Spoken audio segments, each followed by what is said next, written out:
Ambassador Zelthor watched the human delegation walk away from the council chambers for the last time. Their footsteps echoed through the crystalline halls of the station, each step a countdown to something the galaxy didn't yet understand. "Good riddance," High Chancellor Vexenar announced, his triforked tongue flickering with satisfaction. "Those primitive warmongers contributed nothing but chaos to our perfect order." The Council had voted 847 to 1 to expel humanity. Their crimes were numerous: solving problems with unorthodox methods, ignoring diplomatic protocols, and worst of all, their stubborn insistence that action mattered more than endless debate. Within days, the cracks began to show. The Kryn freighter lanes, once safely patrolled by human ships operating outside official council jurisdiction, became hunting grounds for pirates.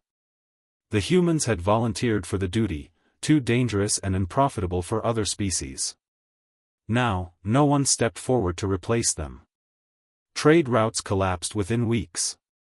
Then the borderlands fell silent. For 2 centuries, human explorers had mapped the dangerous regions beyond Council space, sending back warnings of spatial anomalies and hostile entities. The Council had dismissed these reports as exaggeration. Now, those same entities began creeping towards civilized space, and no one knew they were coming. The catastrophe struck when the Hive emerged from dark space. The Council convened emergency sessions, forming committees to study the threat. They drafted proposals, debated responses, and scheduled follow-up meetings. The Hive didn't wait for bureaucracy. They consumed 17 colony worlds in 6 months. Zelthor stood before the Council, trembling. "We need help. We need fighters who don't wait for permission to act." "Impossible," Vexenar hissed. "We cannot show weakness by crawling back to the humans." But desperation has no pride. As the Hive consumed the outer territories, the Council sent secret envoys to Earth. The human response was brief: "We're busy. Busy defending the colonies the Council had abandoned. Busy evacuating refugees no one else would transport. Busy fighting the battles everyone else feared." When the Hive Armada reached the core worlds, humanity arrived unbidden. Their fleet emerged from slipspace like an answer to prayers no one thought would be heard. They fought with the reckless courage that had gotten them expelled, the same chaos the Council had condemned.